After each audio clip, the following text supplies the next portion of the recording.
26 സങ്കീർത്തനം 2 തിരുവചനം.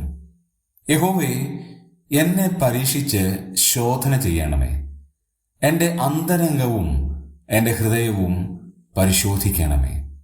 ദാവീദിന്റെ ഒരു കീർത്തനമാണ് 26 സങ്കീർത്തനം. ദാവീദ് ദൈവത്തോട് അപേക്ഷിക്കുന്ന 2 കാര്യങ്ങളുണ്ട്.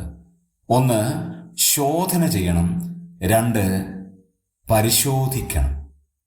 ഏതെല്ലാം കാര്യങ്ങളാണ് ദൈവം പരിശോധിക്കേണ്ടത്, ശോധന ചെയ്യേണ്ടത്? ദാവീദ് പറയുന്നു, എന്നെ പരീക്ഷിക്കണം. ദൈവമേ, എന്നെ ഒന്ന് എക്സാമിൻ ചെയ്യണം, എന്നെ ഒന്ന് വിശകലനം ചെയ്യണം. എൻ്റെ കുറവ് എവിടെയാണ് എന്ന് അവിടുന്ന് ബോധ്യപ്പെടുത്തണം. 2, എൻ്റെ അന്തരംഗവും എൻ്റെ ഹൃദയവും ദൈവമേ അങ്ങൊന്ന് പരിശോധിക്കണം. പലപ്പോഴും എൻ്റെ മൈൻഡും എൻ്റെ ഹാർട്ടും ഞാൻ അത് പക്കായിട്ടല്ല സൂക്ഷിക്കുന്നത്. അതുകൊണ്ട് ദൈവമേ, പ്ലീസ് ടെസ്റ്റ് മീ. ടെസ്റ്റ് ചെയ്യണം, എന്നെ ഒന്ന് പരിശോധിക്കണം. എൻ്റെ അന്തരംഗം ഒരുപക്ഷെ ശരിയല്ലായിരിക്കാം, എൻ്റെ ഹൃദയം ഒരുപക്ഷെ ശരിയല്ലായിരിക്കാം.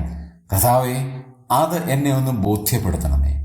പ്രിയമുള്ളവരെ, ദൈവം നമ്മളെ ബോധ്യപ്പെടുത്തുന്ന ബോധ്യമാണ് ഈ ലോകത്തിലെ ഏത് മനുഷ്യന് ബോധ്യപ്പെടുത്തുന്നതിനേക്കാൾ ഉന്നതമായൊരു ബോധ്യം. ദൈവം നമ്മളെ ബോധ്യപ്പെടുത്താൻ നമുക്ക് നമ്മളെ തന്നെ ദൈവകരങ്ങളിൽ സമർപ്പിക്കാം.